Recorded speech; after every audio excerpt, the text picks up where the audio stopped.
ducked off out the way. Got my haters so sad, what's the deal? Tell me it's because my name Will, as in Will get on your ass. But I'd rather keep it chill as if my truck. They know we're late getting to them bus. Got to pay it off. All right, guys. Welcome back to another episode of Target Talk. As always, we're your hosts. I'm Justin. I got Mike. What up? And as you heard, that is What Is It by 1WILLAYE, who we have in the studio. Yes, sir. Man, thank you for coming in. How are you? Absolutely. Thank you for having me. I'm blessed, highly favored, and super excited and grateful to be on this podcast. Wow. Well, we're definitely thankful to have you, man. Appreciate you taking the time out to come rock it with us, man. Yeah, for sure. Take these headphones off, actually. Oh, yeah. You can take the headphones off. So we'll just go ahead and jump right into it, man.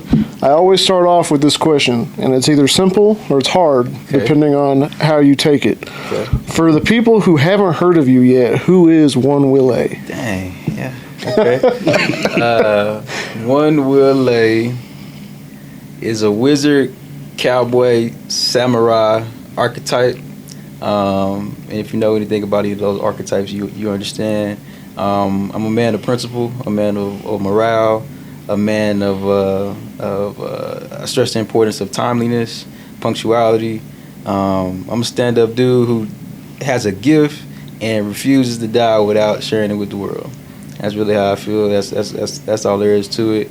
I'm just aware. I'm aware. I'm consciousness, and I'm just pushing out whatever comes to me. That's literally it. Okay. Heck Yeah. That was a deep answer, man. We appreciate that. That was real good. So, how would you describe your sound if someone was to ask? Man, it's evolving by the day, by the minute, for sure. I'm leaning more towards pop just because I'm recognizing that it's way more fun, and I'm able to tap into more markets via this way. As my artistry grows and I build a platform and I'm able to do literally whatever, I more than likely go back to my roots of like deep hip hop, very conscious rap, very enlightenment rap. But right now I'm just having fun. Right now it's leaning more towards pop, and that's the complexities of being an artist, where you just kind of just be a vessel for whatever's gonna come out. But right now it's for sure pop. Yeah, this is how you feeling. That's how I'm feeling, bro. Yeah. But once I build my platform, with this next project that's coming up, you're gonna get a little bit of everything. Okay. And literally at the end, it's I gotta take it back home. I still gotta make music for me. Yeah. At the same time, and so heck yeah. Okay. Yeah, Okay. Nice. Well, before we get into your new project coming up, let's take it back to the young 1WILLAYE. Yeah. You grew up in Oak Cliff. Yes. From the city. Yes, sir. What was your experience like growing up? Man, beautiful and treacherous all at the same time. It's everything and nothing. It's but it's home. At the end of the day, it's home. Only place I've ever been and I always want to go again. I'd say my experience it wasn't too crazy. I wasn't like in the streets or doing nothing crazy. Like I might have been on the sidewalk, you know what I'm saying? But if I had like, juxtaposition myself, I was super smart kid, always into my books, super popular.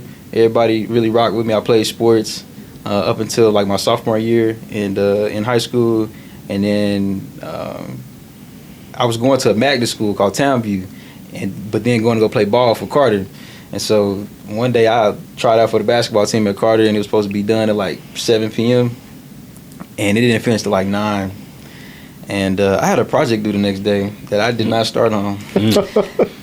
I had to say bye to sports, but that was it, because it wasn't no way I was going to be able to keep up. And so I quit playing sports, and that broke my heart. But then by the tender age of 15, I threw myself a birthday party. In my backyard, got this DJ who was at the high school that I was going to, the DJ, and I got to see him do two things my mama wouldn't let me do, just get a job and go to all the parties. I said, he gets to do both at the same time. And so, heck yeah, I picked up DJing by 16 and hadn't looked back. Okay. Heck yeah. Okay. Did music play a role in your life prior to then? 100%. Yeah. I you know what's so crazy? I feel like I should have been in the band, but I thought you had to know how to play an instrument to be in the band. Mm-hmm. So that's like one of my biggest regrets, like today. Yeah. Like, why the hell didn't you just join the band? You could have got free lessons for like anything. But absolutely, like music has always been an integral part of my life. growing up around my grandparents, just listening to Isley Brothers and Maze, and just all the feel good music, the Marvin Gaye's of the world. Not even knowing like the real like impact of those words, but just having it being ingrained into my DNA, just it helped me develop into who I am today. Just I'm old school. I just look like this. Yeah. Like I'm more cool, calm, collected, man of principle, man of all that stuff. But I just look like this, and I push out what I push out. But ultimately, my default is so mellow, so chill, and I get it from the music that they had us listening to, the feel good, the soul. That just kept them easy in times of turmoil. You know what I'm saying? Kept them afloat in times of like, man, like when Marvin Gaye get to ask him, man, what's going on? Like, you know what I'm saying? It's like, man, I guess you really got to think about it like that. Like, it is a little crazy, but guess what? We can still find a reason to enjoy it. Yeah. And so, yeah, absolutely, music played an integral part. When I didn't know who I was, I could always like go back to a song that helped me like understand what feelings that I had. Yeah. From the Kanye Wests of the world to the Kid Cudis of the world. Shit, my first CD was Lil Bow Wow, you know what I'm saying? Okay. And Jagged Edge and Cisco, and, all that good shit. So it's funny kind of like looking back on it, like all the music that I really like gravitated towards and how it's like showing up in my artistry. And so heck yeah, integral part of my life. I think a lot of our first album was that Bow Wow album. Yeah, Beware Dog. Yeah, for sure. For sure. Yeah, shout out to Bow Wow, man. He a legend. I don't care what nobody say. Yeah. Because you a kid, you seeing someone who looked like you doing. Yeah, bro. Being fly, getting all the girls. Like, what? All I wanted was my hair to be long. Like, man, what? Like, what? Crazy. Yeah. So, heck yeah, bro. Very integral part. So, you mentioned DJing at 16? Mm-hmm. So, I mean, you saw your friend do it at a party. Like, yeah. How did you get from seeing him do it at the party to saying I want to do it myself? So I was turning 15. I threw myself the birthday party. We hired my homie. His name is Els the DJ. If y'all heard of Els, he's 2 years ahead of me.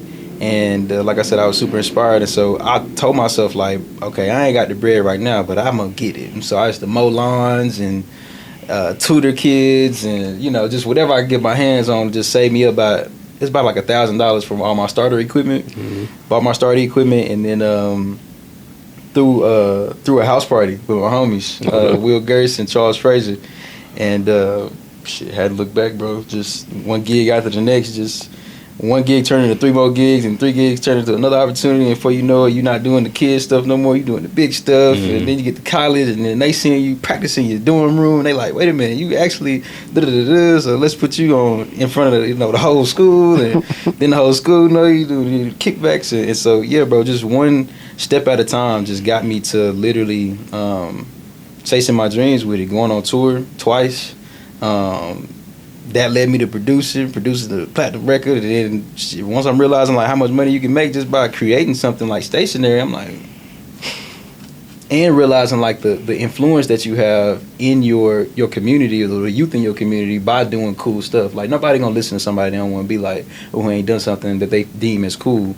But once I started like getting into mentorship and then sharing my story of how I got there, I didn't have them in the palm of my hands until I like showed them like, I come from where you come from, and I literally went to go achieve all of this stuff.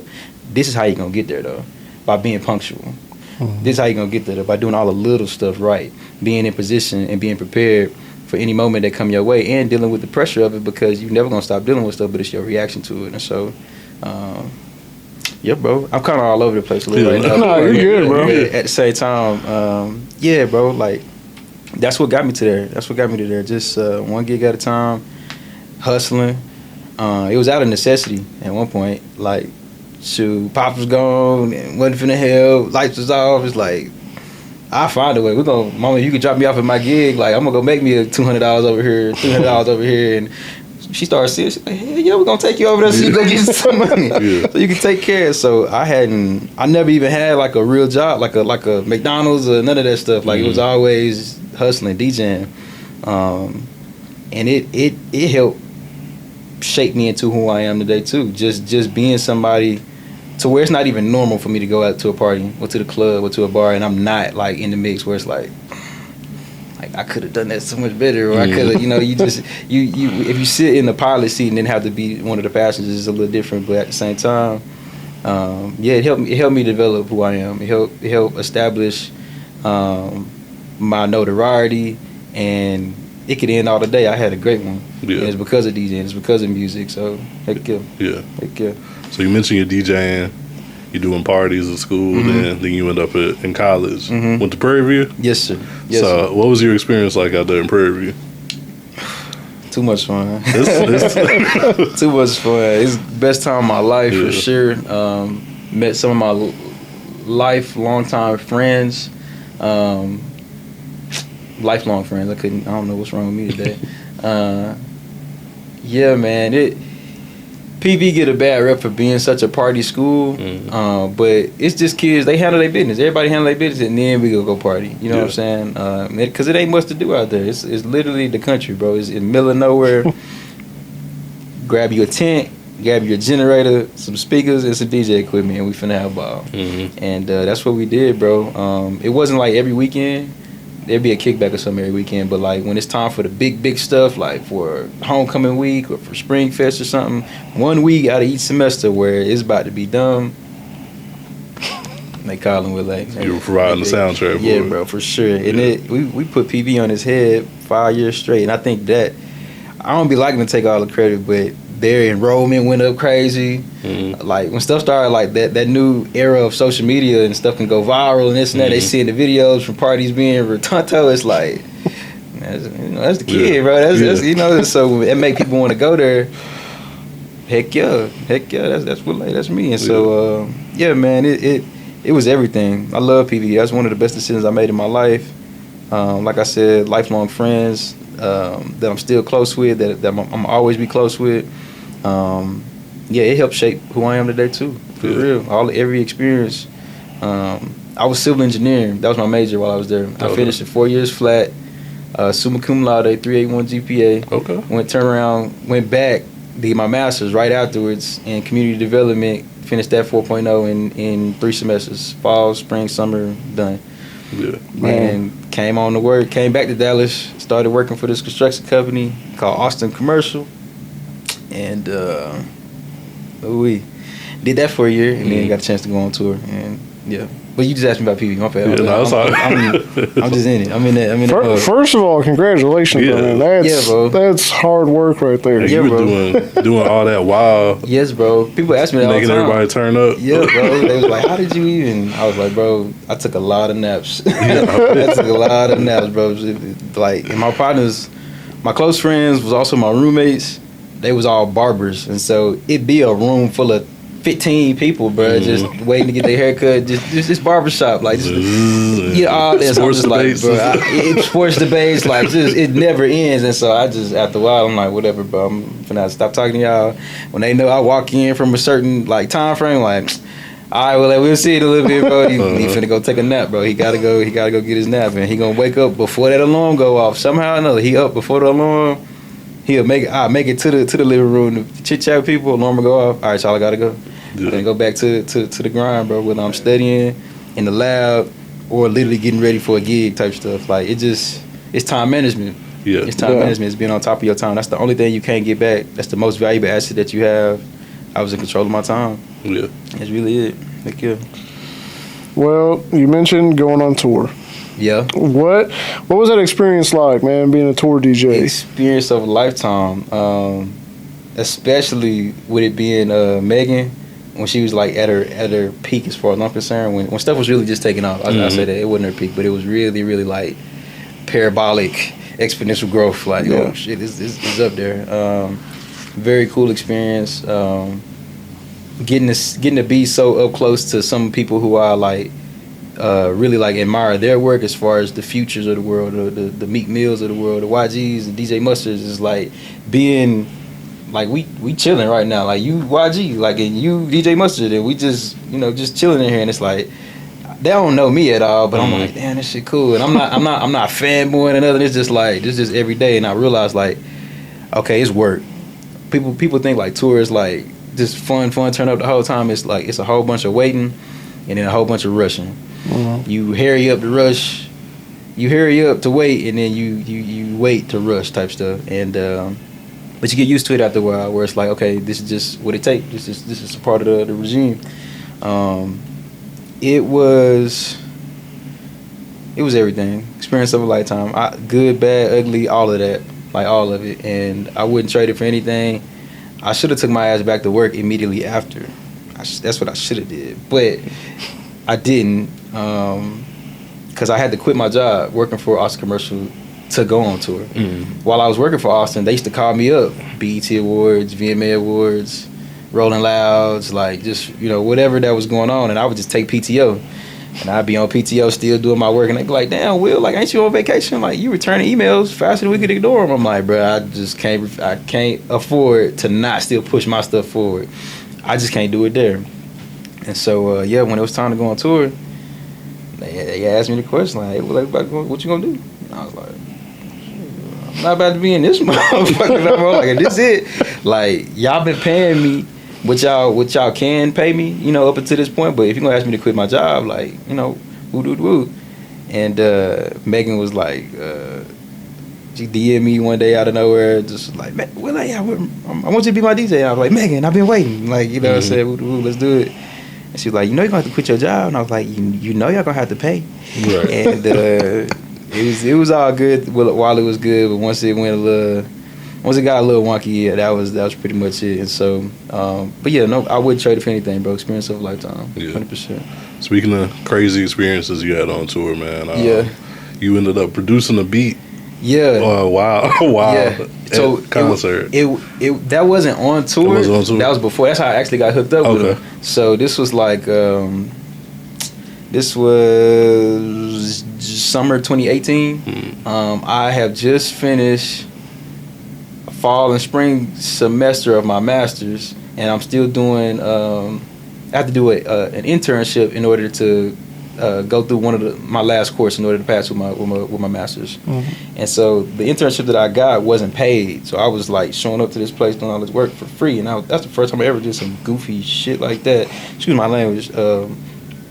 But while I was doing that, I just DJ my behind off, bro. Like any gig I can get my hands on. I came back to the city. It was like, I don't even care if I don't trust you like that. Like, I gotta take the risk to get something because I'm not making any money, and I'm not getting any money, and I'm at flat broke because right before I left PV, my last hoorah, I'm thinking I'm gonna do something dope where I bring Gunna to PV to perform for my birthday.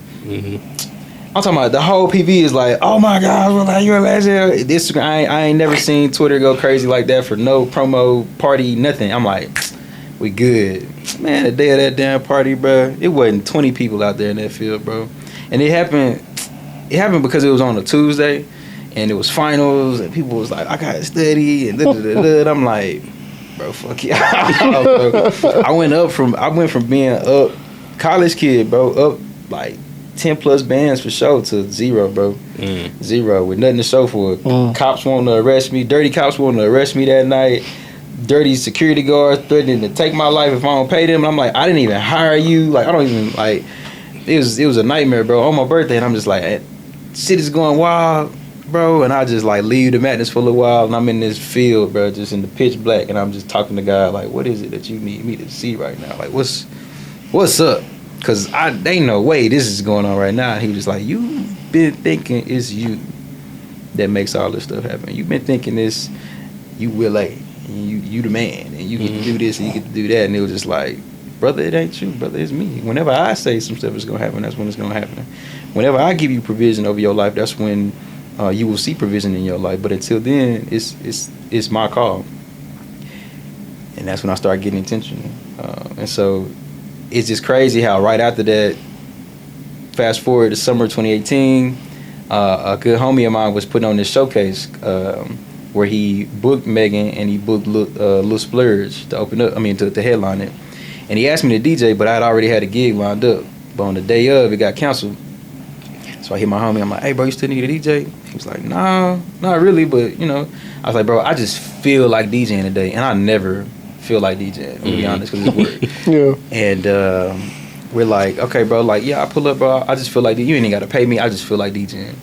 So I get there, and they're like opening acts, and so I'm DJing their sets and like in between their sets. And so at scale of 1 to 10, I got it like a 9 for sure. Like, it's rocking. Like, we having a good time.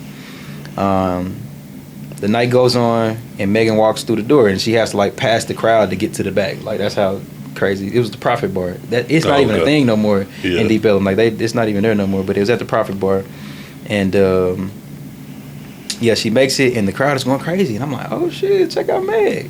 Backstory: me and Megan went to Prairie at the same time. Okay. She came in the same class as me. She was in a summer program at the same time that I was in a summer program, coming from high school senior to college freshman.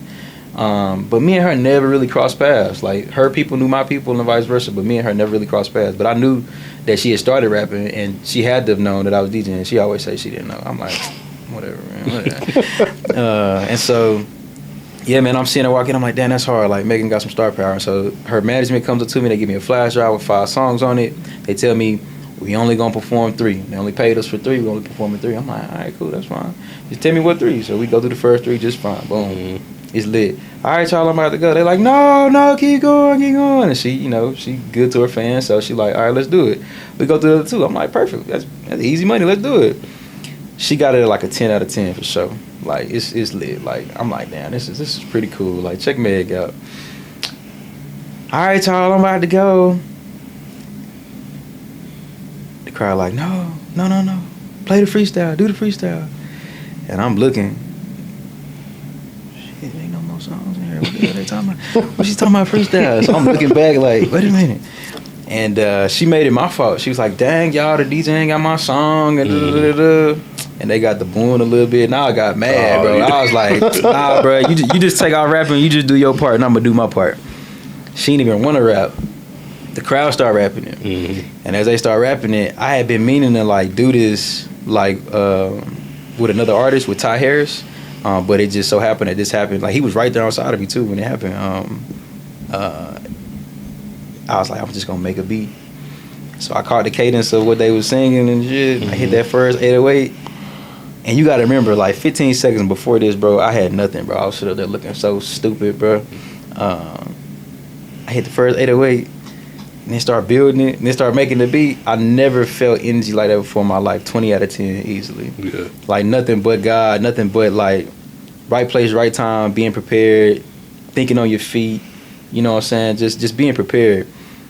Made that beat live, bro, and it went crazy. 20 out of 10, never felt nothing like that. After the night was over with, her mom reached out to my homie, Rahi Ballantyne. Shout out to Rahi. Changed my life. Entire trajectory of my life changed from that one night for sure. She asked, her mom was her manager at the time, rest in peace to Mama Holly. She reached out to Rahi and said, hey man, get me in contact with that DJ, you know, we'd love for him to be our DJ at least when we come to Dallas. So we rap, we do. I'm like, heck yeah, like She's like, do you make beats? I'm like, at the time I didn't. I was like, I just made that one on the spot. I had to make it for you, but heck yeah, I could do that. All right, about a week later, they were in the studio. They had somebody hit me to send over the beat. I sent it over. 3 months later, they was previewing it in the studio with Wale, and I'm like, hold on, get on the phone. Wait a minute, what's going on?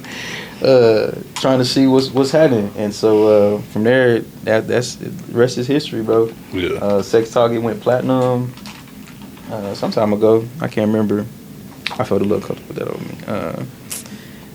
I never got my plaque. Never got my plaque, my actual physical plaque, but it's okay. Like I'm fine. As long as them residuals keep coming in, I ain't tripping. As long as the keep coming in, keep whatever. Do what y'all want to do over there. Yeah. But yeah, man, that was how it started. And after that, they used to call me up to do like A3C, South by Southwest, just some of the small stuff, just to see if we had like chemistry. And we never rehearsed, bro. But we was always in sync. It was just always, you know, a thing. So much so that by the time we was doing BET Awards and Rolling Louds and all type of shit, bro, I was just like, this shit is crazy. Like I'm really out here doing my shit. So it was a no-brainer when it was time to go on tour. And so yeah, we went, bro, and we made it happen. Made it happen for sure. That's what's up, man. Yeah, bro. If I'm talking too much, bro, y'all can tell. Nah, you get it, bro. Trust me, you make it easy on us with all that. Yeah. We like the conversations. Heck yeah. So, how did you transition from DJing to making music on your own? Yeah, bro. So first, it went from DJing to producing. Realizing like, okay, I can make money from just like being creative in my room. Like, let me try to get good at making beats. And it was a learning curve with DJing where I could like really practice and get, pretty good. But it's an even deeper learning curve with producing, at least for me, where I hadn't really got to the point where I'm like, yeah, I'm a cold ass producer. Like, yeah, I went platinum, but that's 3 goddamn sounds. That shit was just drums, bro. Like that's in the DNA. Like that was just gonna come out regardless. That's off the table. Yeah, that's off literally. Like I like lunchroom, high school, early in the morning. I'm the one beating on the table as we freestyling, bro. And so that was automatic, but actually like producing and learning music theory, like I've taken classes, I've gotten like piano lessons, vocal lessons, all that good stuff. It's such a deep curve with learning how to like really get good at production that it took me. I got good, but I didn't get where I felt like I was good. If that makes sense. Like everybody be like, man, these beats are, and I'm like, bro, this shit's not good, bro. But it's okay, bro. Go ahead, buy this beat. It's cool. Let's buy it. And so I was making beats. And I had connected with my god brother and his brother-in-law, and he had me making beats for him, artist by the name of Big Tex, and we was like seeing a lot of traction with him like very quickly. We got him signed to TSF. We was making like I got a placement with Sauce Walker through Big Tex from, you know what I'm saying, like the shit was going crazy, and I realized like, okay, this is our team, this is what we're gonna build. I'm trying to offset some costs. Because we're spending a lot of money on studios and stuff. I'm going to buy some recording equipment to make for certain that, at least like our demos and stuff we can do at the crib or amongst ourselves and, really push this stuff forward. And I bought my equipment and I had to like make for certain that I knew how to work it. Because I didn't know. And I have always written poetry. Like I've always, it's documented at least back to 6th grade type stuff where I was just writing poetry. I've always been this wordsmith. And but I never liked the way that my voice sounded. Like even as I was DJing and I had to talk on the mic, I'd be like, no, bro, like somebody else talk, bro. I don't want to hear myself talk, bro. And I got to the point where I was like, okay, I got to test out this stuff. I want to spit like what I've done my poetry to or what I wrote a rhyme to before. And it came out dope. And I was like, damn, I kind of want to try that again, And so one day I'm chilling with my god brother. He had me recording him because he raps, and he had me recording him so I was playing the engineer, and I was like, bro, I really like this song, and he had to go do something right quick, and I was like, bro, by the time you get back, bro, I'm gonna lay a verse on this. He was like, you lying, but all right, cool, sure. I was like, watch, bro, watch. It didn't take me long. I wrote my verse right quick, laid it. He probably was gone and came back 30 minutes, and it was done. And that was the first song that I actually recorded, and that ended up being the first song on my first project called 1K a Day. So shout out to Sweet the Chief, my brother, I love you. It was just timing. It was timing of it, and it was validation through fasting, believe it or not. I was asking God, like,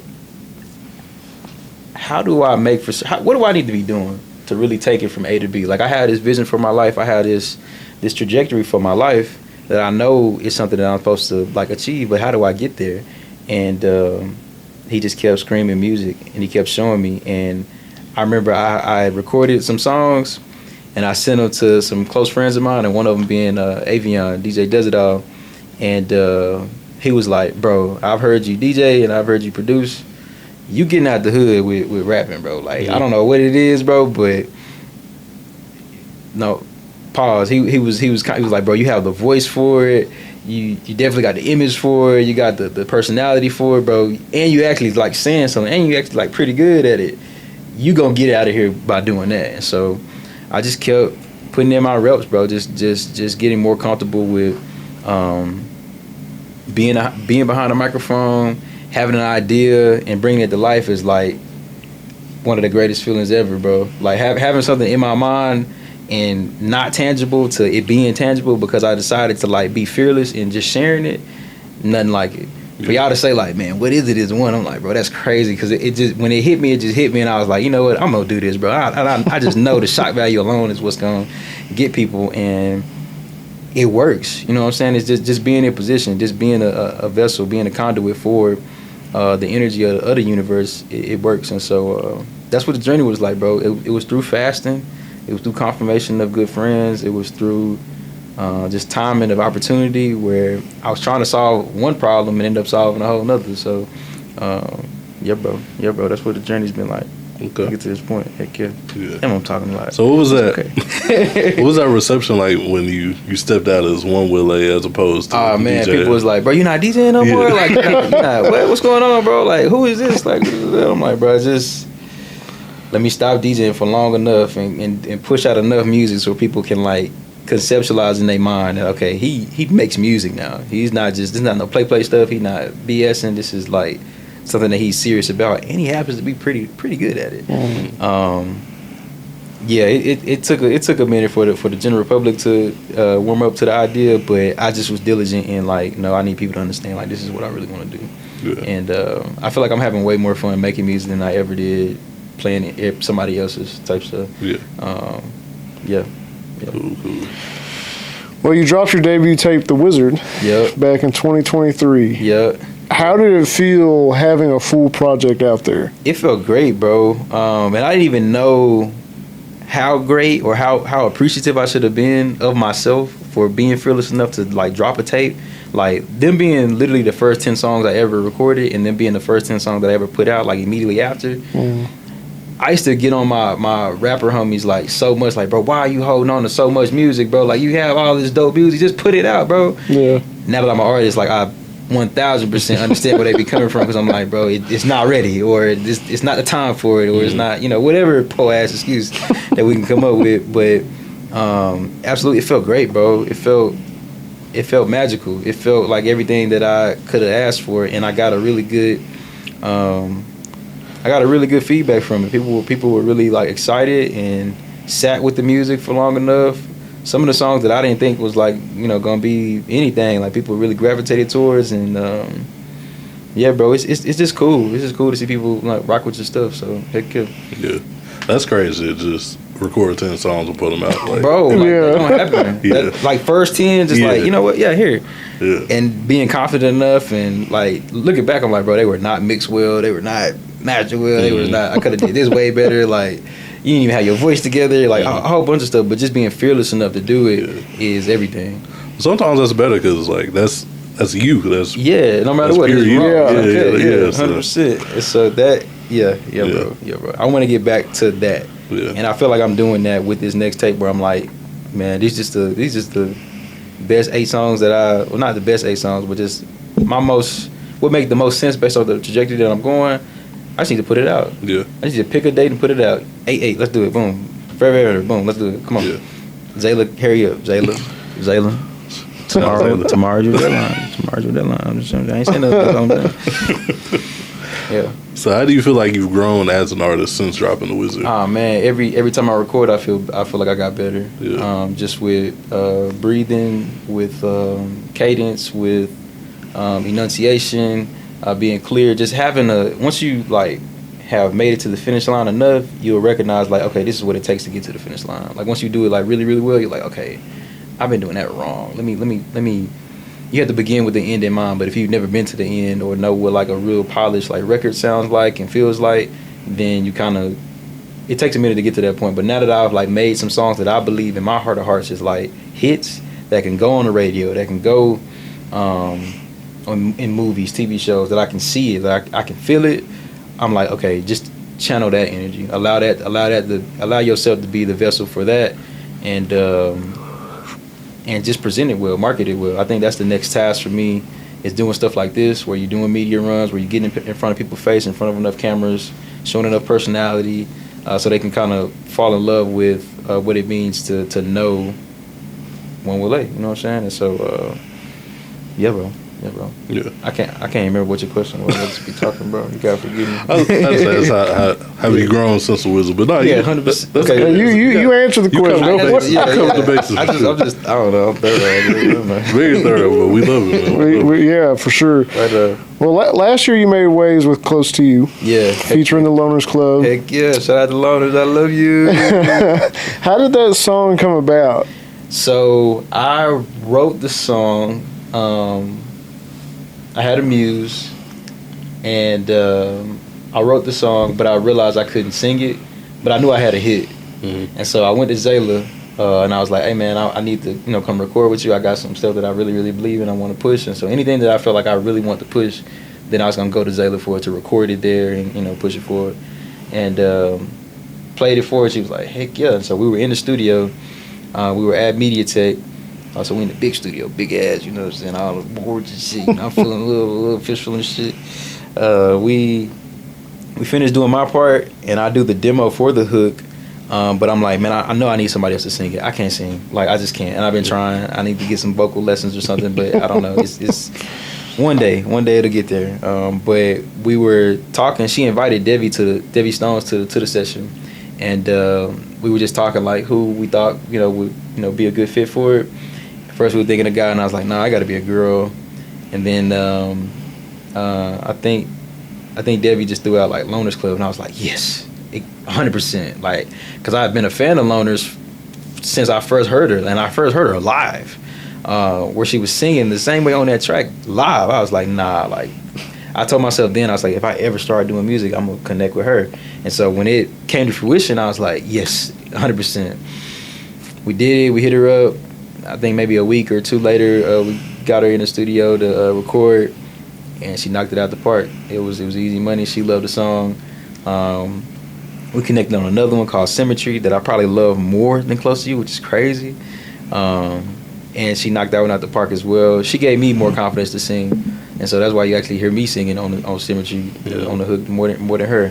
But yeah, that's how it came about, and it did well. I think it kind of put it in perspective that, oh, this 1WILLAYE is like pop for real. Like, he really like finna, makes feel good music. Like, we kind of need that. Like, everybody want to just rap and be too cool to have a good time, but it's like you could tell it was a shift.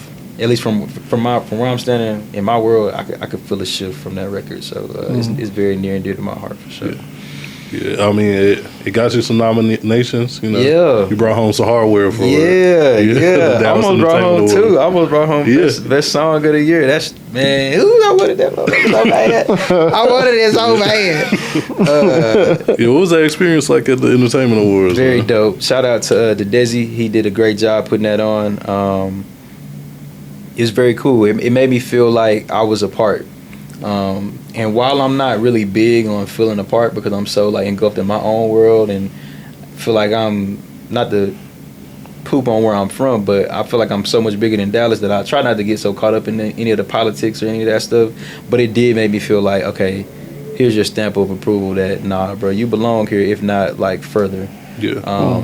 Because somebody saw what you did and was like, no, he need an award for that. Yeah. That's crazy to me. Like, me just like having a certain feeling, wanting to talk about it, putting it in a song, connected with somebody enough, just doing what you literally love doing, or what just comes easy, and getting recognition for it. I think everybody, whether they want to admit it or not, does want recognition, and it felt amazing. Yeah, it felt really good. I really wanted that best song of the year. I really wanted that song of the year. I really, really wanted that song of the year, but it's okay.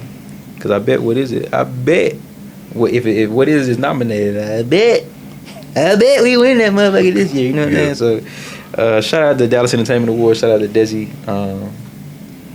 Very good. Very good. Yeah. I mean, also, we're close to you. You got the line dance to come with it too, man. So, like, how did that come about? Did you choreograph it yourself? Yes, I did. Okay. About 11 o'clock at night one night. You was just realizing, like, bro, I gotta sell this. Like, what's gonna help me sell this? And I was like, I tried to like lean on some people that I felt like made line dances. It was kind of popping on TikTok. But they were taking too long, so I was like, I'm gonna just come up with some shit, bro. I've been DJing forever. I've been doing this shit. I can come up with something, and I'm a pretty good dancer. So I was like, I came up with it. I think people think it's too complicated, so that's something. But I did get a chance to shoot a video showcasing it, make some content around showcasing it, host a few parties and events where I'm literally teaching people how to do it. And so I'm like, okay, this is definitely, as my artistry grows, something else that you just got in your back pocket. Like, to end the night, it's like, okay, we're going to play Close to You, and then we're going to line dance, and then y'all going to ask for an encore because I'm going to teach y'all again, and we're going to listen to it about 3, 4, 5 times. And just knowing that you have something that just feels that good, and giving people something to do with it, is what takes things from good to great, as far as I'm concerned. Yeah. So heck yeah. And it gives it that lasting power, you know. Yeah. Like Mm-hmm. if it catches on and everybody wanna, Everybody doing the line dance, like, Yeah. we got a new line dance. Like, yes, let's do it. Close to the line dance. Hey, you know that. exactly. Yeah, heck yeah. I'm gonna learn the steps, man. Yo, bro, I can teach y'all, bro, if y'all messing with it, bro. Oh yeah. You We'll learn that, wait, yeah. we'll slow- I don't want to do it on camera yet, Yeah. you know, but Yeah, once I get it down, Yeah. I got you. Respect. Man, she gotta know herself for sure. Yeah. For sure. Well, you brought up Symmetry that you dropped with Loners Club Yeah. Force. Uh-huh. Why don't you touch base more of what's that chemistry like working together now that y'all have worked together on 2 songs? Man, awesome. She's one of my favorite people on the whole planet.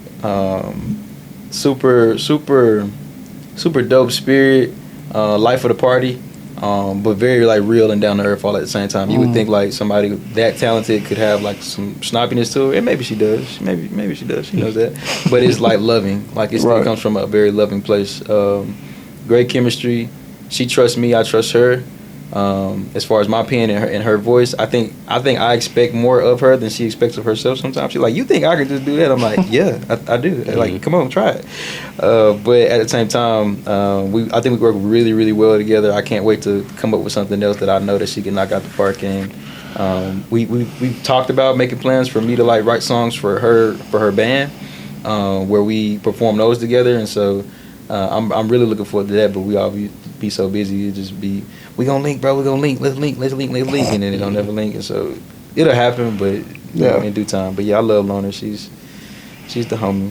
Yeah. Love Loners. Hey, Loners. Yeah.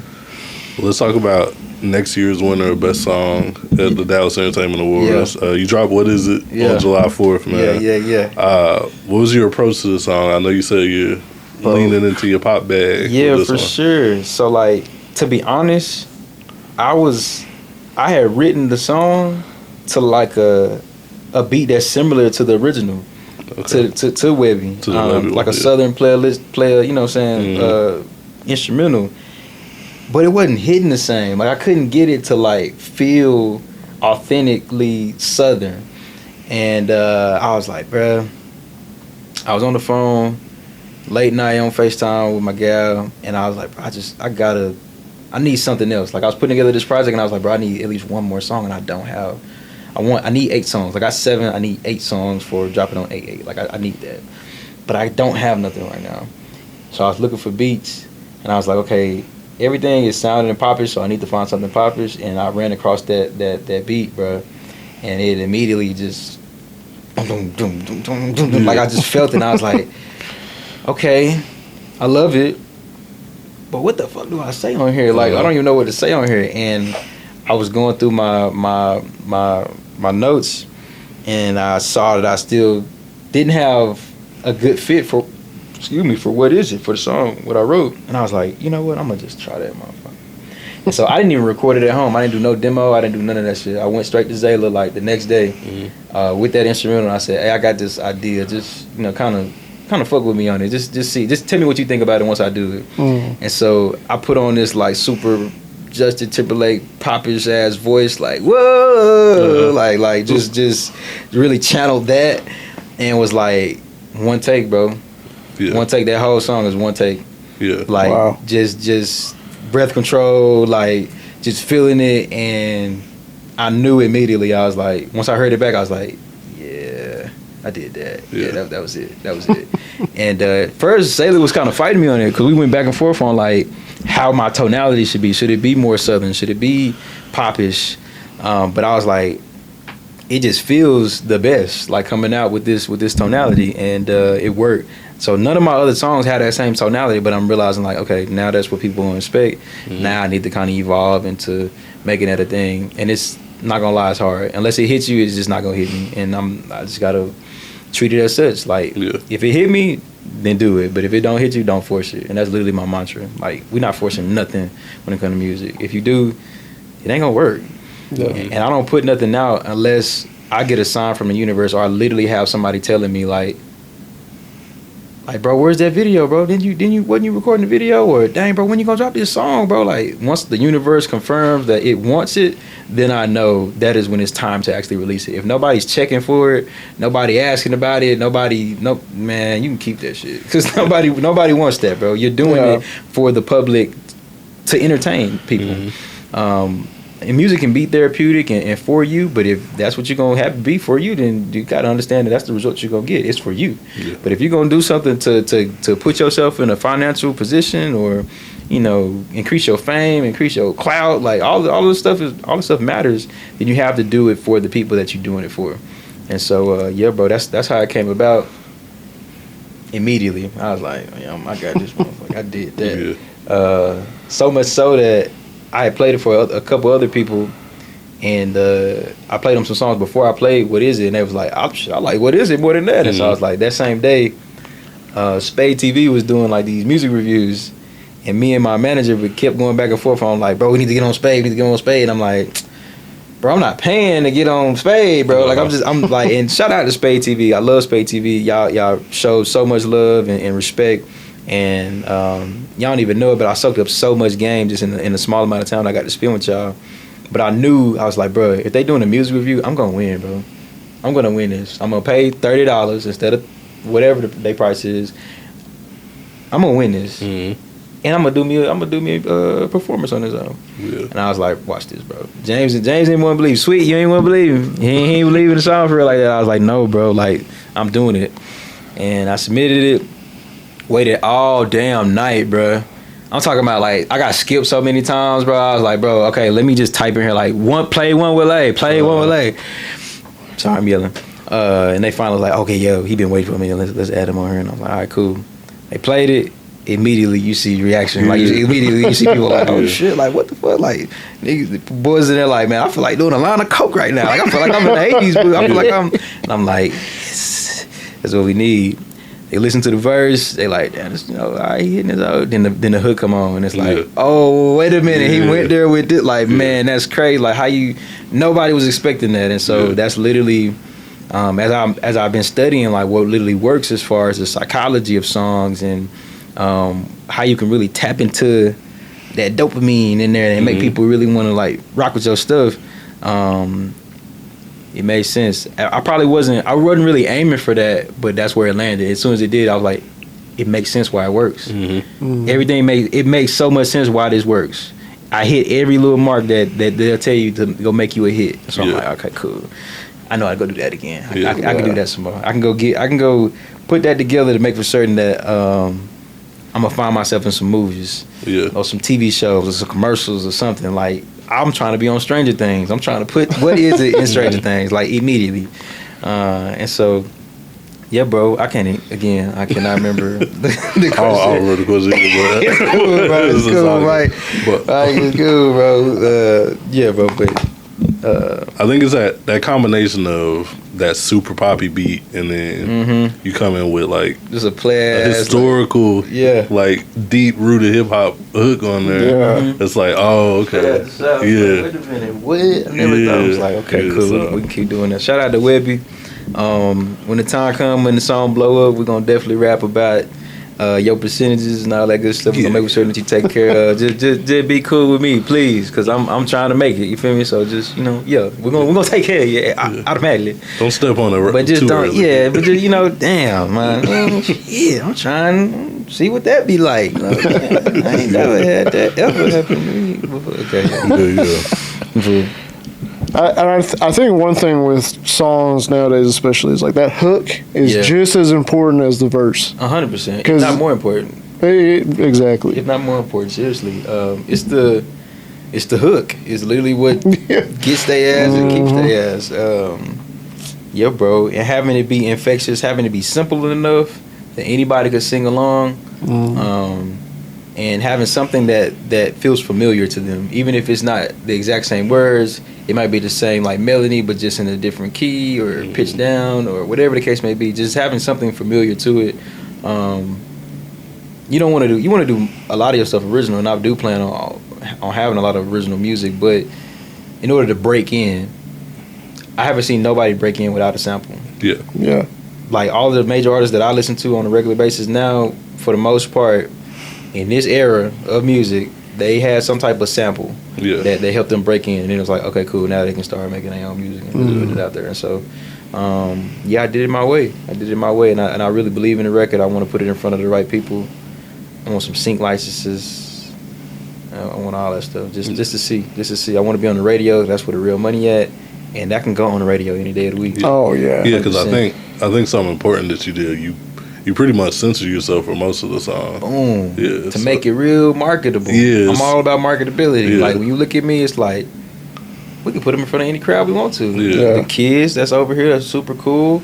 Professionals who like to keep it modest but know how to have a good time. Like I'm everything. Yeah. I'm everything. And so yes, that's on purpose. Cause I try not to be so vulgar. I do got a potty mouth, but I try not to be vulgar. You know what I'm saying? With your music, that's people gonna remember you for your music. People gonna be able to channel who you was or get that feeling of experiencing you again through your music. At least let's let it be something tasteful, you know. Yeah, that matters. You can definitely just play that anywhere. Yeah. Oh yeah. Yeah, bro. It's some cussing in there, but we're gonna get the clean version. But, you know, still got to have a little pie on that thing. Yeah. So is this pop direction where you're headed right now? Is it just like a one? Just it's for sure where I'm headed. As I see more success with it, I might let that. I gotta close the window because deep down Dallas don't know how to be quiet. I definitely see myself going in this direction of pop. I want to see how far it goes, and I want to use pop to build my platform, build my audience, and then sprinkle in what still makes me me as far as like my roots of soul. I was on Spade and they had me do like this trivia, this or that kind of game, and one of the questions they asked was, do you want to be a hype artist or a soul artist? And I was like, soul. And they probably looked at me like, what the fuck? What you mean you want to be soul? You just went up here and made us want to do coke. Like what? And I'm like, yeah, it's cool to have a good time, but it's more healing in like understanding and having something to help you get through the madness. And so what's crazy is the same day that I drop this project on 8/8, I'm gonna drop another project, but I'm not gonna promote it like that. It's called Last Night My DJ Saved My Life, and it's a bunch of classic like hip hop southern feel.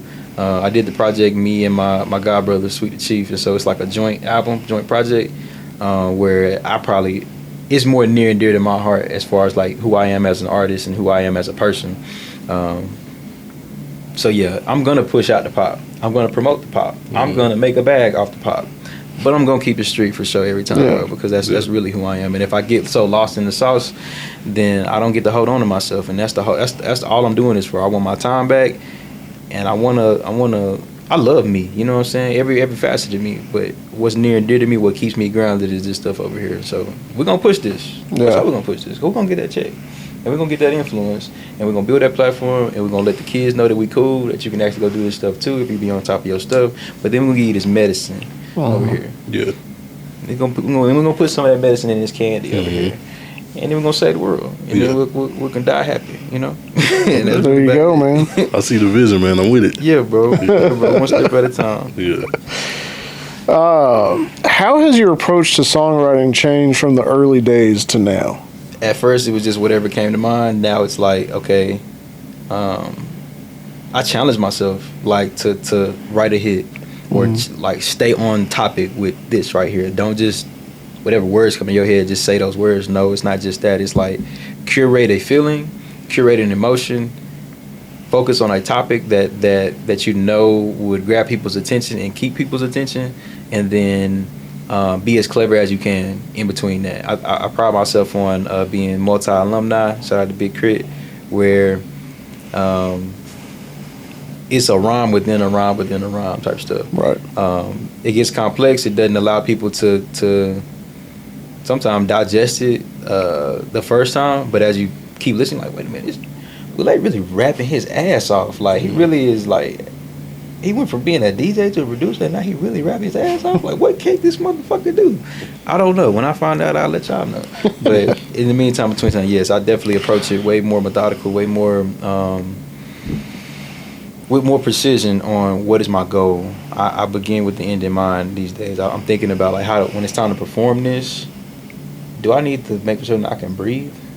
Okay, I need to make sure that I can breathe. Let's put some space in between this. Let's make for certain that there's a good call and response that feels natural. So when you're performing this at a concert, people don't have to overthink how to engage with you. Just beginning with the end in mind. Stadium music, commercial music, movie music, like whatever my goal is with that song, that is what I typically focus on with that song and how I write it. Yeah, 100%. So you've been on tours, man. You've seen A-list people perform. For sure. Is there anything that you've taken from your experience with this and applied it to, like, whether it be on stage or in the studio? Just swag, just personality, just the star power of show up as confident as ever. Like, truly be confident within yourself, but like show it. Like confidence needs to like ooze out of you, so people just feel like compelled to like believe in whatever it is that you're pushing, because that's how you get them. And it's not necessarily like getting people, but it is having people believe in what you're pushing. Seeing like Future in person, it's like, bro, that's Future. Yeah. Like, tall, larger than life, super, like, just not a man of many words, just kind of like, and a motherfucker just walk right over there and do whatever the hell. He ain't say nothing, but he doing exactly what he just told him to do. Right. But he ain't say nothing. I got to see just like them move like bosses, like, and that was just so. I remember one time I got an opportunity to like open up, like just me DJing, not DJing for Megan, but just me up there DJing as 1WILLAYE. And after I finished, I was like on the high and I'm feeling good. And before every show, they'll be hooping in the back. Future versus Meek Mill, and they had finished up and they were like walking back to their trailers to like shower and get ready for the show. And they both were like at the front of like the line with like 20 goons behind them, like, and it looked like it was straight out of a movie. They looked like some generals just, and I was looking, and I was like, damn, bro, the goats. And they both looked at me and was like, what's up, man? And it kept on going. I was like, what? Like, that's what I aspire to, like, make little kids feel like, dang, like this. Not only is this person so cool that they have influenced a nation, but they acknowledged me. They thought I was cool enough to acknowledge for whatever reason. That's star power. That's inspiration. And in spirit, I want them to develop the spirit of what I have, that you can go achieve anything you want to, and you can still be cool enough to still say what's up to the little people, because them the people who got you there in the first place. And so, yeah, man, seeing Snoop Dogg larger than life, bro, coolest person on the planet, bro. Every time you see him, he was, what's up, like, you know, like, you like, damn, that's Snoop, bro. Like, every time you see us back here, you say, what's up? Like, and maybe it could be a facade, maybe it's just, you know, whatever, he just going through the motion, but at the same time, that's something I'll never forget, that I know that he infects into everybody that he sees. And so if I can emulate that same star power with everybody that I approach, just being cool, just being myself, really, not even being cool, just being myself. It make the world a difference. It allows your spirit to carry on even in your absence, for sure. Yeah. So is your goal to have 20 goons walking behind you? Not 20 goons, not 20 girls. Not 20 goons. Hell no. Because if I got 20 goons with me, bro, I'm into some shit. Like, we doing something that I probably got no business doing. No, that's not my goal. My goal is just to inspire, bro. Yeah, that's my goal. So after the first tour with Megan, I made it back home, bro. And for the first time in my life, I was waking up every day not knowing what I was gonna do. I wasn't working. I was out of school, and the pandemic had hit like shortly after that, and so it wasn't no going back to work. Like, wasn't nobody hiring. So I'm at home, bro. I'm up some bands though. I made a crazy check while I was on tour. It wasn't too crazy, but it was crazy. Most money I ever seen at one time. I was like, God damn, okay, yeah. But I had to make that shit stretch because I wasn't working, and you wasn't able to DJ like that because it was the pandemic, and so during that time, bro, where I was just like pretty confused about what I was gonna do, I started my own nonprofit, an after-school mentoring initiative called Forth for the Future, and I got a chance to administer my curriculum that I created to the students at Fort Oak Cliff for the past 3 summers, and I just realized, like, okay, this is why God had me like in this position. How could I trip about like how life went when this is what it led me to? When I feel like this right here, being able to spend my time with these kids, tell them how I got to where I got, teach them about their time management, their emotional intelligence, develop some grit within them, and then get them the actual tools to like start whatever hustles right now. That's cooler than anything that I ever did, that I'm gonna do, is literally to inspire, to get them to go do way more than I ever did. Mm-hmm. That's what I'm doing it for. I want my time back so I can spend my time pouring into the people who I know can go way further than me, because they got way more talent, they got way more like reason. Like, it's kids that was half my age dealing with twice the shit that I ever dealt with. Kids have been shot, jail, parents dead, parents in comas, all type of stuff, bro. You like, how are you even managing? And they're like, well, really, I'm not. Really, I'm not. And so being a good mentor, a big homie, to be able to just, you can come talk to me about anything. I'm talking about, we cry every day in there. I'm giving them so much game just through the everyday things that you do, whether it's watching a movie or listening to music or reading a book, or just giving them a different perspective about it and what to take from it and how you become better through your just understanding of the world and your perspective, shaping your perspective. And that's what I'm doing it for. I want my time back so I can go back to them kids, bro. Yeah. To continue to inspire. I know I can't be in a million places at once, but that's one place I want to always go back to. That's dope, man. Yeah. Do you feel like people see the full range of what you do, or do you think a lot of it flies under the radar? I think some people recognize it. People who have like been a part of the journey at least long enough are like, bro, what can't you do, bro? Like, you just do anything at such a high level. Like, what's your cap? Like, when does it stop? And I'm like, well, I don't know. I just do whatever God tells me to do, for real. Some people, it is kind of just like, I don't think they're thinking about it for real, and that don't make me feel no type of way. Yeah. But a good solid core is all you need. You don't need 20 goons, bro. You need 3 solid friends, bro. Yeah. That's about it, bro. Facts. They go take over the world. And so the people who know, and that's all that matters to me. Yeah. So outside the music, what's something that you feel like keeps you grounded? Ooh. God, 100%. Just my faith. I'm not super religious at all. I'm more spiritual, for sure. I do practice some religious aspects of fasting and prayer, and reading my Bible. But as far as like just finding myself like doing everything that is considered religious, like that just I hadn't been big on it. Another thing that I was doing while I was trying to get my nonprofit off the ground was leading the whole ministry at one point in time. I'm on Instagram Live praying for people every day. We go on Bible study every Saturday, and I'm leading the lesson. And so I know the book and I know the word, but I realized, like, okay, I think what God really cares more about is just your heart more than anything. And so that's what keeps me grounded, bro. Just getting to the point where you really got no options, for real, and all you can do is call on God. You quickly start to realize, like, that needs to be the person that you hold on to, like, all the time. And so, yeah, my lowest of lows, all I had was God. So heck yeah, that's what keep me grounded. Whenever stuff get a little too shaky, I'm like, okay, everybody need to leave me alone. I'm going to my house. I'm turning my phone off. I'm just finna sit in here and just listen to God tell me whatever I need to hear, and then I just feel so much better as a result of it. Like, I love my solitude, probably a little too much, to be honest, but I love my solitude. It keeps me grounded because I'm able to create space for me to hear it directly from God. So yeah, 100%, man. Yeah. What's something that do you feel that you're still figuring out about the art of the process?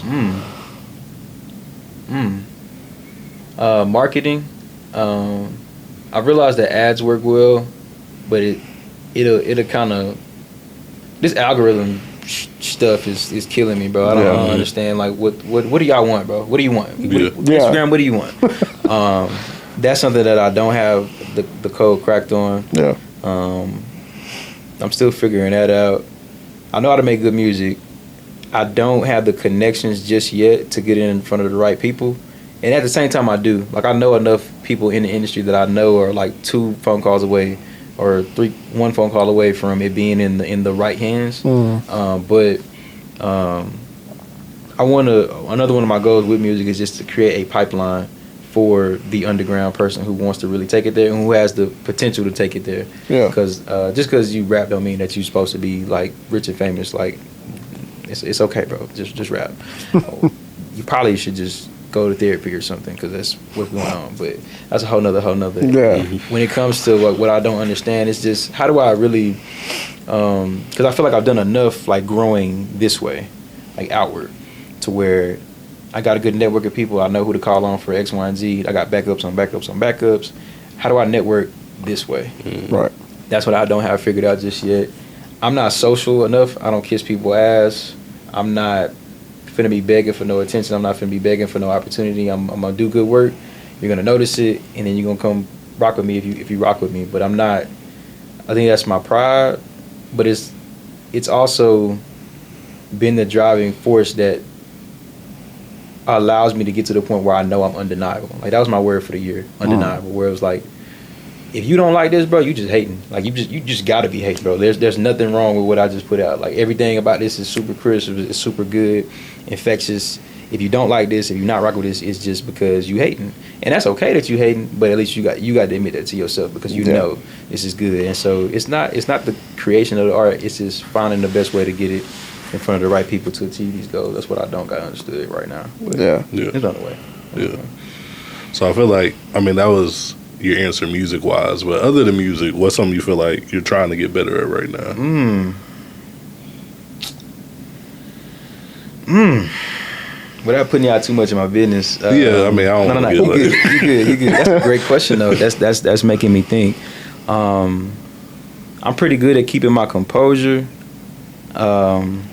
I don't like how irritable I am at times about certain stuff that I feel like I shouldn't be irritable about. Forgiveness is big, something that I really want to get really good at. I have to get to the point where not having a poker face, but knowing, like, because another goal of mine is to be married with kids, like, you have to show up as your best self for them. And if you don't, then like you set the pace for like how everything is gonna go. I'm realizing I have a lot of work to do to make for certain that I practice what I preach. How I'm gonna go tell these kids and mentor these kids about emotional intelligence and how to keep their cool and, you know, be all this. Like, I feel like I'll just be, God is funny like that, where he's like, okay, well, you know it so good, now, go apply it. Crazy. And so that's something that I'm really wanting to challenge myself on to get better at, and I think it's working. Your patience get tested as you invite more people into your life. You get you a girlfriend, or you get you a, whatever, and you realize, okay, I got to really keep my cool. I got to really not find myself so irritated by certain stuff. But at the same time, I think what's helping me the most is knowing, recognizing how much you care about certain people, and recognizing the effect of what you do, or how you move, and how that like affects them.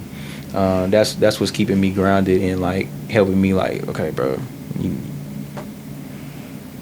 it's gonna end up bad if you sitting up here making it bad, so just make it good. And that's something that I want to get better at. Just forgiveness, irritability. I'm a Taurus, so we really like to be by ourselves, because people be fucking with us, we probably go tear this bitch up. But like, just, you know what I'm saying, just not being so irritable. I think that's my biggest Achilles heel right now. Yeah, in my personal life, for sure. Yeah. Okay. Yeah. Well, we've talked a lot about music, obviously. Yeah. That is your bag. You played sports. Heck yeah. Y'all all about sports and music. We are about sports and music. So, Are you a football fan, basketball fan? Absolutely, both. I play both. I love both. I'm a D-town baby, so like Mavs, Cowboys is. There we go. Yeah, Okay. for sure. I'm sorry. You know, the Cowboys, it's tough for us, man. It is. As Cowboys fans. It is, bro. And you know what? I don't care. Yeah. I'm in it for the long haul. That's right. I've set my standards on who my team is gonna be, and I always believe we're gonna win. I'm a realist. Of course. I know we suck at times, but we just beat ourselves. Oh, yeah, 100%. We really just beat ourselves 100%, like 90% of the time. For sure, we beating ourselves, but we'll get over it. You just gotta get tired enough. Like I realized I was beating myself with a lot of stuff, but it's like, bro, if you just get mad at yourself enough, you can overcome that stuff because you'll be more focused. And so they too lackadaisical. They making too much money. It really don't matter at the end of the day because it's all sports entertainment anyway. And they making too much money. If we stop paying for these tickets to go to these games and we start boycotting and Jerry Jones stop sending all that money, I guarantee you they start winning again. Yeah. Guarantee it. They just ain't gonna make no money. And it's okay, you know. But yeah, diehard Cowboys fan, diehard Mavs fan. My favorite player is Kyrie, so I was like, what? Like a favorite player on my favorite team? Like what? Like, I think was I there for the left fan over Jokic? No, I wasn't there for that one. Which one was I there for? One of them that was crazy finish, like a layup, like over the Clippers in the playoffs last year or the year before. Heck yeah, Kyrie, one of my favorite players for sure. If not my favorite player. Yeah. No, he's my favorite player. Kyrie. Well, let's talk about the Mavericks, man. Because I'm also a Mavericks fan. Yeah. Michael is. I was about to say, Mike, what you on? I'm a Lakers fan. So we're gonna get into that. That's right. Obviously, Luka. Yeah. He gone. How was the news when you heard that as a Mavs fan? I was like, what the fuck are we doing, bro? Like, you hate us? Like, what's going on, bro? I think I understood the logic behind it, but it still like hurt, bro. It's like, bro, what do we? No, bro, we don't do that. We literally just made it to the finals, bro. You don't do that. Literally, like we ain't but 1 step, 2 steps away from it. I don't know why you do that, but and then they go like, no disrespect to AD, but I'm like, bro, he held when he well. He just can't stay well.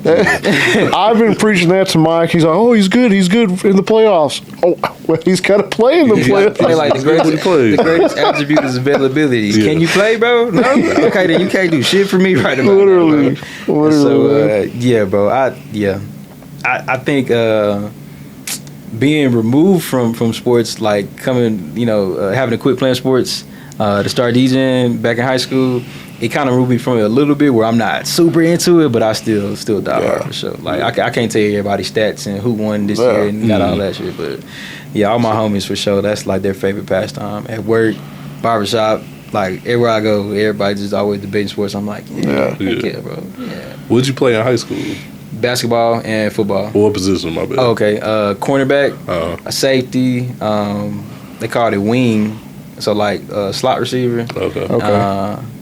And then basketball point guard. Okay, around the point. Yeah, bro, for sure. So that's why Kyrie your favorite player. Yeah, for sure. I'm not nearly as the handles like crazy that. with that. Like I got handles for sure, but it ain't. He's different. He's so different. Like nobody on the planet mess with Kyrie. But heck yeah. That's definitely why he's my favorite player. My people used to call me Bob Sanders. If you know who that, I know you know who that is. Colonel Bob Sanders. When I was playing safety, because I was just kind of stocky, super short, but just always ready to knock somebody's head off type shit. It took me a minute, bro. When I first started playing football with pads, I didn't like contact at all. I used to tell my dad like, oh, man, I don't do that. I was like, my arm be hurting when I got attacked. He was like, I'm gonna get you some arm pads, Go figure this out. Go figure this shit out. And I had them on for like maybe like half the season, and then one day I was like, man, take this shit off. I'm finna run through somebody. Like I didn't care no more. I used to be hitting people so hard, I'd be knocking my teeth out. Like Little League for sure. I'm that tenacious with football for sure. Always been fast, always been a sprinter. I never was gonna be no cross country ever. But heck yeah, I love football, love basketball for sure. So who's your favorite player of all time? Football first. Football. Deion. Okay. Yeah, Deion. He used to So my family used to own the South Dallas nursing home back in the day, and he used to come up there to come visit, and so I got pictures with him as a little kid. His son, Junior, I played Little League football with as well. We were on the same team. Coach used to make me and him go at it. Like, he didn't know how to hit back then, and I knew how to hit. He was So like, you told him? yeah. On me, it was a matter of Coach Rodney, like, y'all keep going head up, keep going, keep Trey, show him how to hit. And they called me Trey, and so that was Dion for sure. I love everything that he stood for on the field.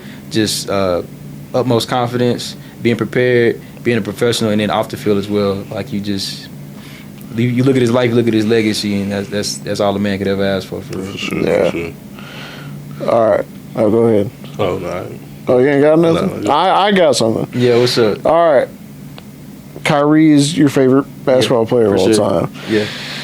Who's the GOAT, though, man? Is MJ. Okay. MJ, gotta be. I respect my elders. I respect the game. I wanted to cut my head bald as a little boy because of Michael Jordan, bro. Everything about Michael Jordan was everything. Mine is Jordan, Kobe, Bryant. Okay. Gotta be. Okay. Like, Kobe, just because of his tenacity, he's the closest thing to Jordan. Yeah. But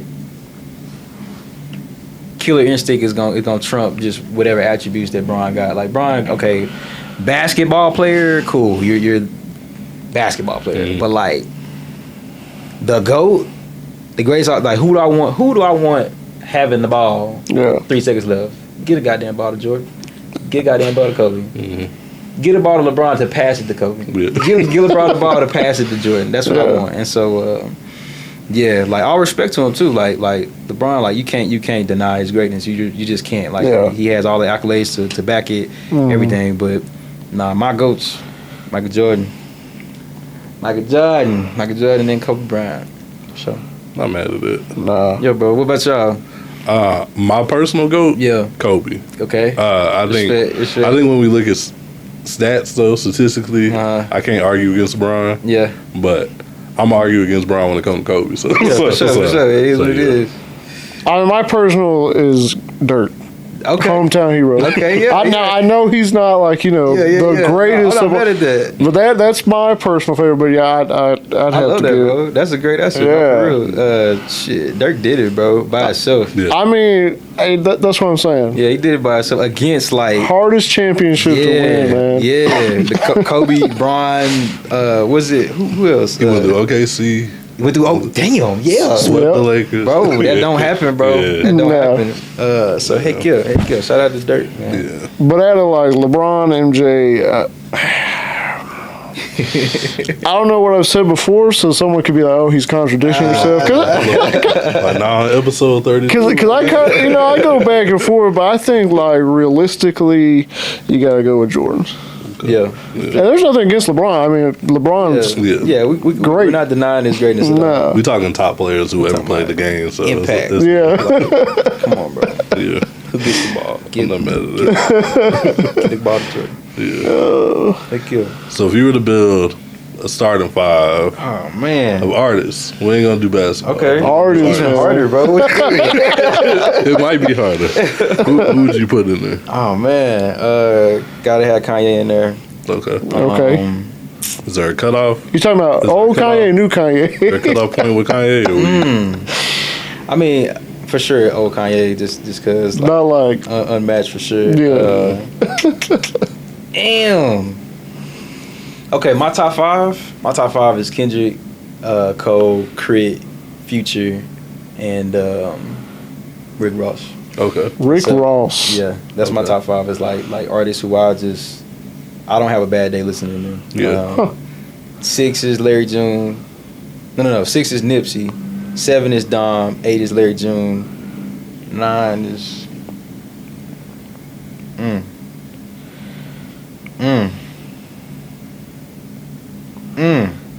That's tough.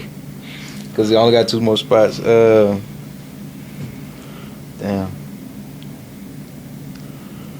Damn. I gotta come back. I don't even know. I mean, 9 I'm to 10. impressed. I'm impressed that you can just rattle off a top 8 like that. Yeah. 'cause Yeah, no, for sure. I'd be here all day trying to. No, for Yeah. sure. I think about it a lot though. Like Yeah. who really inspires me, who really has pushed forward the culture and the sport of hip hop. and just music. Period. I should have put Kanye in there. I'm tripping. And then rounded out with.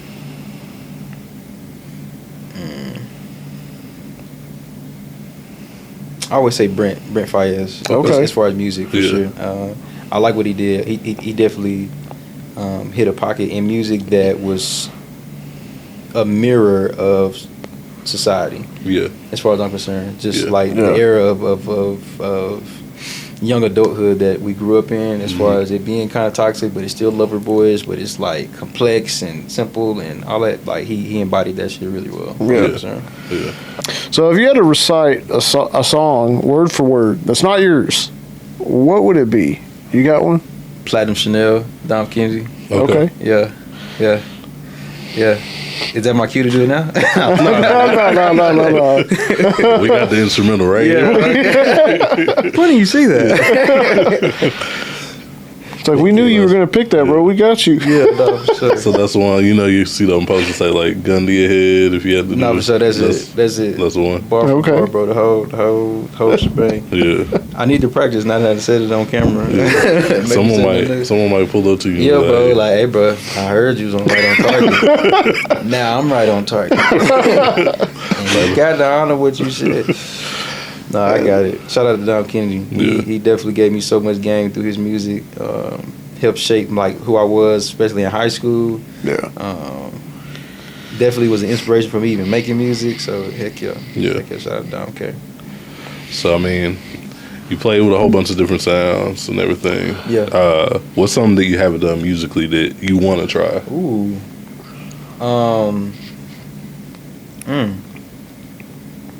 I need to get into like a true neo soul bag here soon. Okay. I want to. As far as like the music that I listen to on a regular basis is more so in that vein. Very slow, very chill, very mellow. And because I can't sing, it's kind of hard. But I just got to get to the point where my pen is gonna be so lethal that even if I'm not singing it and I'm just saying it, just in a very silky smooth kind of voice, that it's gonna work for me. But I just gotta.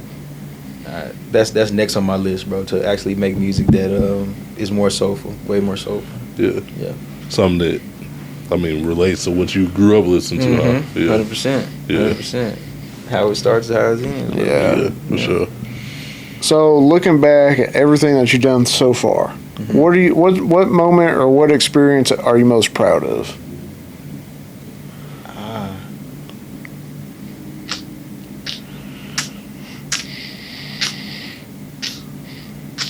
Anything, period, man. Whatever. What am I most proud of for the future? My nonprofit. I'm absolutely mentoring this too, because it led me. Another thing that just led me to where I'm at. I tell them kids all the time, like they think I'm helping them, but they helping me the whole time. Like as I'm charged with like teaching them whatever, or mentoring them on whatever, I'm learning it. In order to teach, you have to like understand something. And to understand in totality, for somebody else to understand it, you really, really got to know what you're talking about. And so, I'm most proud of that. Getting it off the ground, getting 501c3 tax exempt, fighting through all of that, keeping all my paperwork together, like legit starting a business. Not necessarily something that was for a whole bunch of money, but knowing I had a vision, knowing I had a passion project and a purpose, pushing that forward, seeing it come to fruition, and then being actually like recognized for it. That's at everything that I did. That's what's mattered the most to me, for sure. Yeah. So when it's all said and done, how do you want people to talk about 1WILLAYE? Man, I just want him to say, man, he was cool, bro. He was diligent. He knew how to focus. He was obedient. He listened to God, bro, just with everything. It's been plenty of times I wanted to quit music. It's been plenty of times I was like, God, bro, I'm good. Like, I don't want to do none of that stuff. And he's just like, no, get your ass back in there and make it happen. And so, man, I want people to know that, or say that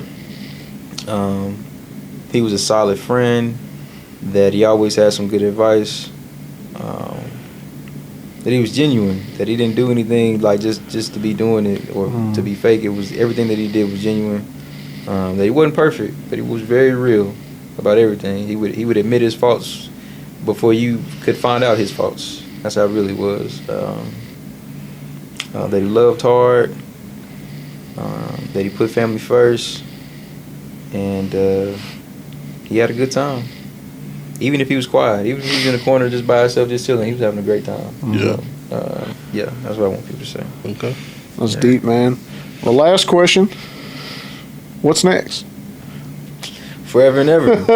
Forever and Ever is next, dropping on, come on, Zayla, 8/8, in tandem with Last Night My DJ Saved My Life. Two totally different ends of the spectrum as far as like projects. Yeah. Forever and Ever is super pop. It's 8 songs. What is it? What is it is on there. 2 other songs that have dropped previously, Symmetry and Talk to Me are on there, and then 5 other songs. Really 4 other songs, because 1 is an intro, and then 4 other songs that I believe in as well. One of them that I produced that I'm super excited for people to hear, and then the other 3, one is super hip hoppy, and then the other 2. I'm trying to remember what the fuck. I don't even remember what they are. I'm sitting there, putting the track list together in my head. I mean, you got 2 projects dropping, so Yeah, that's bro. a lot to remember. Yeah, bro. Yeah, Forever and Ever is gonna be a lot of fun. It's gonna be the one that we push, that we put some money behind, and want to see go the distance. Last Night My DJ Saved My Life is just for anybody who was paying attention, because that's what's actually like way more valuable as far as I'm concerned. Yeah. I'm proud of that one. I'm proud of that one for real. Yeah. We're definitely excited for both of them, man. Yeah. Yeah, man. Me sure. too. Me too. I was gonna shoot a short film for Last Night My DJ Saved My Life. I wrote a script. I was like 2 steps away from like pulling the trigger on actually like making it come to fruition. But I had to put a pause on it just because I was like, bro, this ain't gonna make us no money. I gotta spend a lot of money to make this happen. It ain't gonna make us no money. Let me just chill. I got a mortgage to pay for. Y'all tripping. Y'all in here talking about some. You just switch the goalposts on how much stuff gonna cost. Like, okay, just wait. Let me go get some more. You know what? I'm too broke. We're gonna put it on me. I'm too broke to go do that right now. So let's go make for certain. And I ain't broke at all, but I ain't finna be spending my money on that. And so we're gonna eventually shoot a short film for it. That's gonna be really, really dope.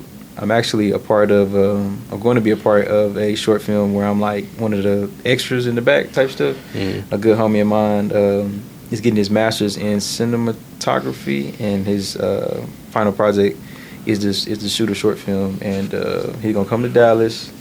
He got some pretty, what's they call it, like C-list celebrities in it. Okay.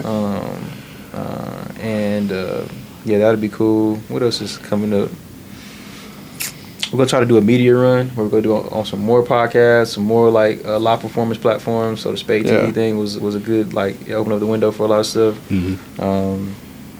Yeah, man, just one step at a time, just figuring it out, trying to network up and seeing where it takes me for sure. Yeah.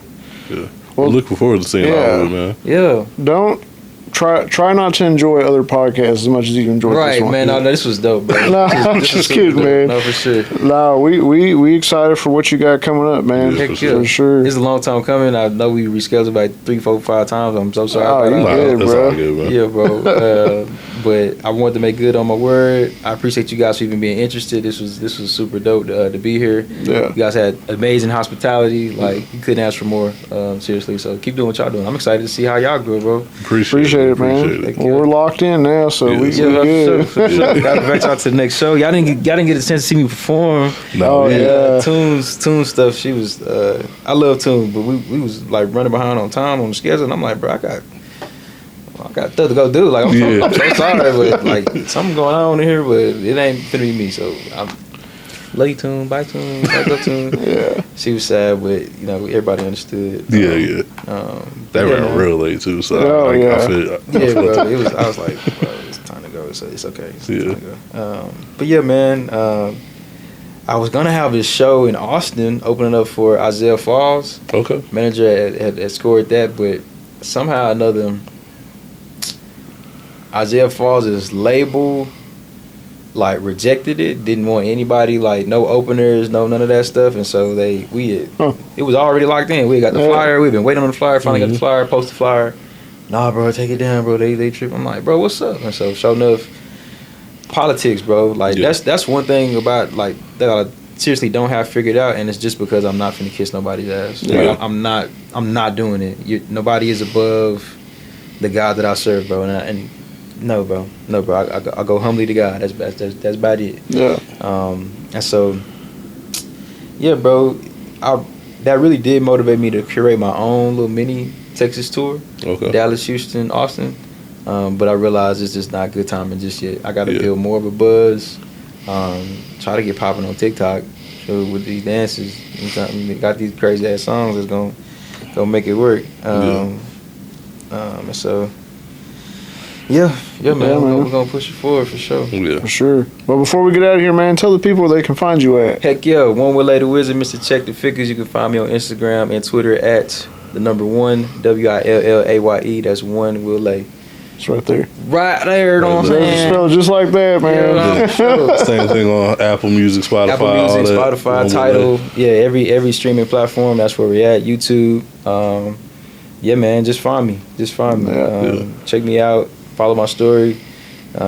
Join my broadcast channel, WILLAYE and the Ones. You know you one of the ones, and we're gonna be one of the ones together. Yeah, man, we're gonna have a bunch of fun with this trip for sure. For sure. Yeah, man. Cool. Well, make sure y'all stream. What is it, man?